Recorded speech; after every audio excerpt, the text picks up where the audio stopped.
आप सबको मैं खुशामदीद कहता हूँ। मैं Redmi Note 12 4G जो कि मेरे पास कोड नेम है टपास लेकर आया हूँ और मशहूर ज़माना रोम मैंने फ्लैश की है एलीट हाइपर OS। ये लेटेस्ट वर्जन है करंटली जो कि 1.13 है और हाइपर OS का वर्जन आपको मिलेगा 2.0.9। ये ग्लोबल है, करंटली इस वक्त लेटेस्ट अवेलेबल है। अगर मैं डिटेल स्पेक्स में जाता हूँ तो जनाब यहाँ पर आपको Redmi Note 12 दिखाई देगा। 8 GB रैम है मेरे मोबाइल फ़ोन का और एलीट हाइपर लाइट वर्जन है। एंड्रॉयड 15 के साथ ये रोम आपको मिलेगा। इस रोम में VoLTE और VO Wi-Fi both are working. इसके अलावा कंट्रोल सेंटर की ज़रा एनिमेशन देखिएगा। जब मैं किसी टॉगल पे टैप करता हूँ, इस रोम में रिफ्रेश रेट को आप लॉक कर सकते हैं। फॉर एग्जाम्पल, आफ्टर इंस्टॉलेशन जब आप एलीट कस्टमाइजेशन लाइट पे टैप करेंगे तो यहाँ पर आपको फीचर्स और ऑप्शंस देखने को मिलेंगे जिसमें आप मज़ीद डिटेल्स जानना चाहते हैं इस डेवलपमेंट के बारे में तो आप यहाँ पर टैप कर सकते हैं। और अगर आपने ये वाला फीचर ऑन कर दिया लॉक रिफ्रेश रेट, तो जो रिफ्रेश रेट आपके मोबाइल का होगा वो लॉक रहेगा। राइट नाउ मैंने 120 हर्ट्स सेलेक्ट किया है जो कि 120 हर्ट्स लॉक है और ये 120 हर्ट्स ही रहेगा।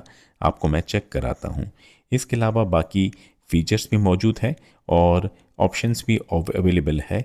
जो आप इसमें सेलेक्ट करना चाहें वो आप सेलेक्ट कर सकते हैं। मिसाल के तौर पर मैं लॉक रिफ्रेश रेट वाला जो ऑप्शन है इसे टर्न ऑफ कर देता हूँ और जो रिफ्रेश रेट मेरे स्क्रीन पे दिखाई दे रहा है वो है 120 हर्ट्स। अब मैं डिस्प्ले में जाऊंगा, डिस्प्ले इन ब्राइटनेस, और यहाँ मैंने जो रिफ्रेश रेट सेलेक्ट किया है वो ये वाला है जी। आपके सामने है जी, 120 हर्ट्ज सेलेक्ट मैंने किया है जो कि ऊपर दिखाई भी दे रहा है जी। अब मैं YouTube की एप्लीकेशन ओपन करूंगा। आप देखिएगा 120 दिखाई दे रहा है और YouTube की जब मैं एप्लीकेशन ओपन करता हूं तो 120 हर्ट्ज जो है वो 60 हर्ट्ज में कन्वर्ट हो जाएगा, क्योंकि YouTube की जो एप्लीकेशंस है वो ज़्यादातर 60 हर्ट्ज पे जो है चलती है। ठीक है जी। अब मैं चाहता हूं कि YouTube एप्लीकेशन पे भी मुझे 120 हर्ट्ज ही मिले जो रिफ्रेश रेट है। इसके लिए मैं दोबारा जाऊंगा और सेटिंग्स में जाने के बाद मैं एलीट कस्टमाइजेशन लाइट पे टैप करूंगा और यहाँ पर इस ऑप्शन को मैं टर्न ऑन कर दूंगा, लॉक रिफ्रेश रेट, राइट।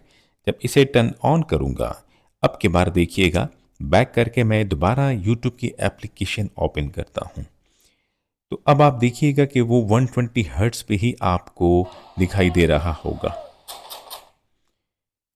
अब YouTube की एप्लीकेशंस जो है वो 120 हर्ट्ज पे ही चल रही है जो कि रिफ्रेश रेट है। अब ये रिफ्रेश रेट 60 पर नहीं आएगा किसी भी एप्लीकेशन में। ये वह जो रिफ्रेश रेट है ये 120 ही रहेगा। Telenor smart chair service RT वक्त के लिए बंद है। ये सर्विस कुछ अरसे में दोबारा बहाल कर दी जाएगी। शुक्रिया। Incoming calls and outgoing calls दोनों प्रॉपरली वर्क कर रहे हैं और कॉल रिकॉर्डिंग भी बेहतरीन तरीके से हो रही है। ज़रा एनिमेशन चेक कीजिएगा कंट्रोल सेंटर की। बेहतरीन जो है तरीके से एनिमेशन हाइपर OS से इस वाले रोम में दिया है। खूबसूरत आपको लगेगा जब ये कंट्रोल सेंटर को आप नीचे लेकर आएंगे। इसी तरह अगर कंट्रोल सेंटर आने के बाद आप नोटिफिकेशन सेंटर में जाते हैं तो ये रहे जी वो नोटिफिकेशन सेंटर जो आपको दिखाई देंगे। अगर मैं दिखाता चलूं कि डिवाइस सर्टिफाइड है कि नहीं, तो दोस्तों ये जो रोम है ये डिवाइस इज़ नॉट सर्टिफाइड आ रही है।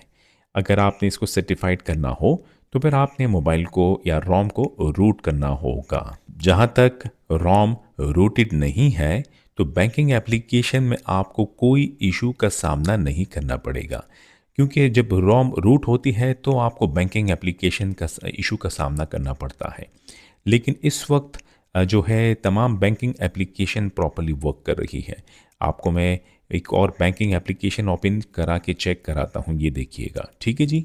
मुझसे सवाल किया जा रहा था कि व्हाट्सएप भी चेक कराएं। दोस्तों मेरे मोबाइल में व्हाट्सएप जो है इस वाले रोम में परफेक्टली वर्क कर रहा है। जो एप्लीकेशन आपको दिखाई दे रही है ये मैंने डाउनलोड की है गूगल प्ले स्टोर से। मुझे कोई इशू का सामना अभी तक नहीं करना पड़ा जब से मैं ये रोम यूज़ कर रहा हूँ, चाहे वो नेटफ्लिक्स हो या कोई और एप्लीकेशन हो। बात करेंगे ऑलवेज ऑन डिस्प्ले की।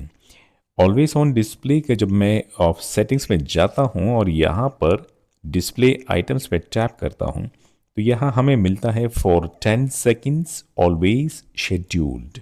आप चाहें तो ऑलवेज को टैप करके सेलेक्ट कर लें, तो आज जो ऑलवेज ऑन डिस्प्ले होगा वो ऑलवेज ही टर्न ऑन रहेगा। और जनाब लॉक स्क्रीन में आप फिंगरप्रिंट चेक करें तो फिंगरप्रिंट प्रॉपर्ली वर्क कर रहा है और बहुत तेज़ी के साथ वर्क कर रहा है। इसके अलावा फेस अनलॉकिंग भी इसमें मौजूद है। चेक कराता हूँ आपको। दोस्तों ये बहुत एक अच्छी रोम है Redmi Note 12 के लिए, और इसकी डेवलपमेंट जो है काफ़ी सारे मोबाइल फ़ोन्स के लिए प्रोवाइडेड है। बात करेंगे कैमरा एप्लीकेशन की। हाइपर OS का कैमरा एप्लीकेशन अब प्रोवाइडेड है इस रोम के साथ। क्यों नहीं होगा? क्योंकि ये हाइपर OS 2.0 है और तमाम मोड्स जो है वो परफेक्टली वर्क कर रहे हैं, चाहे वो रियर कैमरा हो या फ्रंट कैमरा, दोनों बेहतरीन अंदाज से वर्क कर रहे हैं। दोस्तों इस बेहतरीन रोम को अगर आपने फ्लैश करना है अपने Redmi Note 12 पर, तो आगे की वीडियो देखिएगा और बताता चलूं कि आपके मोबाइल का बूट लोडर का अनलॉक होना ज़रूरी है। दोस्तों आगे बढ़ने से पहले मेरी हौसला अफजाई होगी अगर आप मेरे चैनल को सब्सक्राइब कर लें, वीडियो को लाइक करें और वीडियो को शेयर ज़रूर करें। कमेंट सेक्शन में कमेंट ज़रूर किया करें। लिंक्स तमाम मौजूद है वीडियो की डिस्क्रिप्शन में। आपने एक नया फोल्डर बनाना है और ये फाइल्स आपने डाउनलोड करनी होगी। यहाँ देखिएगा, जो टपास है, जो मोबाइल मेरे पास है, इसका रोम पर्टिकुलर अवेलेबल है और टोपास का रोम जो है वो अलग सा पर्टिकुलर अवेलेबल है। आपके पास जो मोबाइल वेरिएंट होगा वही रोम फ्लैश कीजिएगा। फॉर एग्जांपल अगर आपके पास NFC वाला वेरिएंट है तो टोपास में जाइएगा, और अगर आपके पास 4G टपास वाला वेरिएंट है जो कि विदाउट NFC है तो टपास रोम ही आप डाउनलोड करें। हमें ऑरेंज फॉक्स रिकवरी इस्तेमाल करनी होगी। बताता चलूं कि ये ऑरेंज फॉक्स रिकवरी टोपास और टपास दोनों वेरिएंट पे फ्लैश होगी।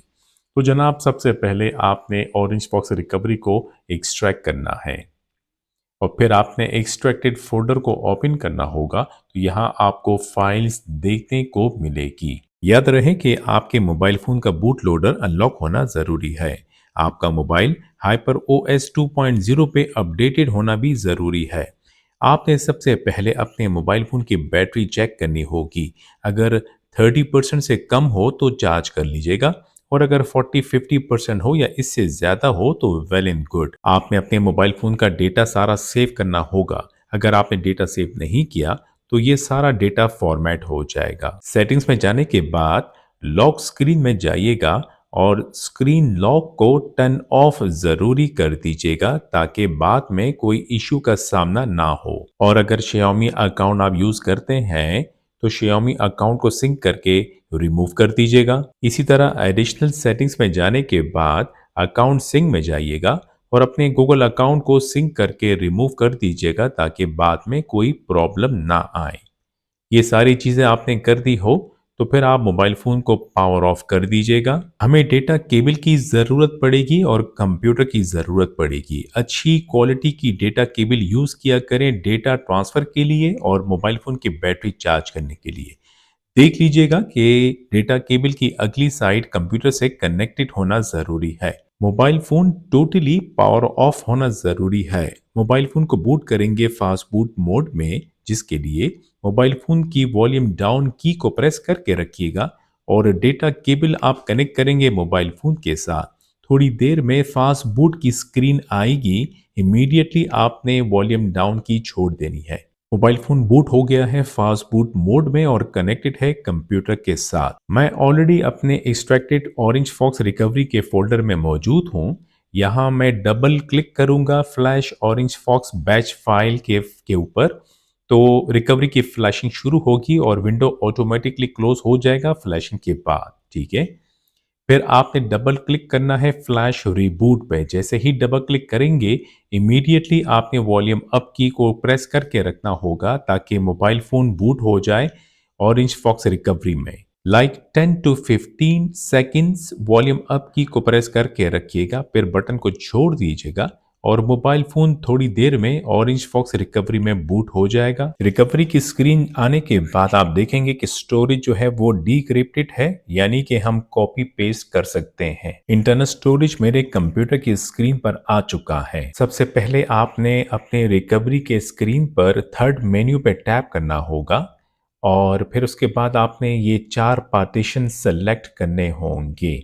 ये सेलेक्ट करने के बाद आपने स्वाइप करना होगा ताकि फॉर्मेटिंग शुरू हो जाए और कंप्लीट होने पर दोबारा फर्स्ट मेन्यू पे आ जाएगा। मैं अपने डाउनलोडेड फोल्डर में जाकर जो रोम की फाइल है, जो कि टपास है मेरे पास वेरिएंट, वही फाइल मैं कॉपी करूंगा और अपने मोबाइल फोन के इंटरनल स्टोरेज में पेस्ट कर दूंगा। फाइल कॉपी होने के बाद अब मेरा कंप्यूटर से काम खत्म। मोबाइल फोन से केबल को पहले डिस्कनेक्ट कीजिएगा। पावर की प्रेस करके मैं रिकवरी स्क्रीन को अनलॉक करूंगा और जो फाइल मैंने कॉपी की है सिंपली मैं उस पर टैप करके फाइल को सेलेक्ट करूंगा और ध्यान दीजिएगा कि आप टिक जरूर लगाएं, रीफ्लैश ऑरेंज फॉक्स आफ्टर फ्लैशिंग अ रोम। टिक जरूरी लगा हुआ हो और फिर सिंपली आप स्वाइप कर दीजिएगा ताकि रोम की फ्लैशिंग शुरू हो जाए। अब ज़रा टाइम लगेगा, यहाँ वेट करेंगे। फ्लैशिंग कंप्लीट होने पर आप देखेंगे कि सक्सेसफुली फ्लैश। फ्लैशिंग कंप्लीट होने के बाद आपने ये स्टेप करना ज़रूरी है। आपने बैक करके पीछे जाना होगा, थर्ड मेन्यू पे टैप करेंगे और फॉर्मेट डेटा पे टैप करेंगे और YES यहाँ टाइप करने के बाद यहाँ टैप कीजिएगा। ये स्टेप ज़रूरी है वरना रोम बूट नहीं होगा। जब ये स्टेप कंप्लीट हो जाए तो सिंपली आप रिबूट सिस्टम पे टैप कर दीजिएगा। मोबाइल फ़ोन ऑटोमेटिकली रीस्टार्ट होगा और बहुत जल्द बूटिंग शुरू करेगा हाइपर ओएस जो कि एलीट रोम है, रोम की तरफ। फर्स्ट बूट है, टाइम लगेगा, वेट कीजिएगा। फाइनली फर्स्ट बूट कंप्लीटेड और सेटअप स्क्रीन को कंप्लीट कीजिएगा और रोम बहुत ही स्मूथली फ्लैश हो गया है Redmi Note 12 4G टपास मोबाइल फोन के ऊपर। यहाँ ये बात बताना जरूरी है कि जब आप सेटअप स्क्रीन को कंप्लीट कर लें, जितना देर आप मोबाइल को एज इट इज रखेंगे विदाउट टचिंग, तो रोम जो है वेल ऑप्टिमाइज हो जाएगा और आपको बाद में परफॉर्मेंस बहुत ही बिंदास मिलेगी। चलिए जनाब, सेटिंग्स में जाता हूं, माई डिवाइस पर टैप करूंगा और ये वही रोम है, एलीट रोम हाइपर ओएस, जो कि वर्जन है 1.13 और Redmi Note 12 के लिए है। बता दूं कि स्टेबल वर्जन है, ग्लोबल रोम से पोर्ट हुई है। डिटेल इन्फो एंड स्पेक्स में जाता हूं तो जनाब Redmi Note 12 और Android 15 के साथ ये रोम आया है। उम्मीद है दोस्तों कि आपको वीडियो पसंद आई होगी। वीडियो को लाइक देना ना भूलिएगा। अपनी सेहत का ख्याल रखें। फिर आपसे मुलाकात होती है। खुदा हाफिज।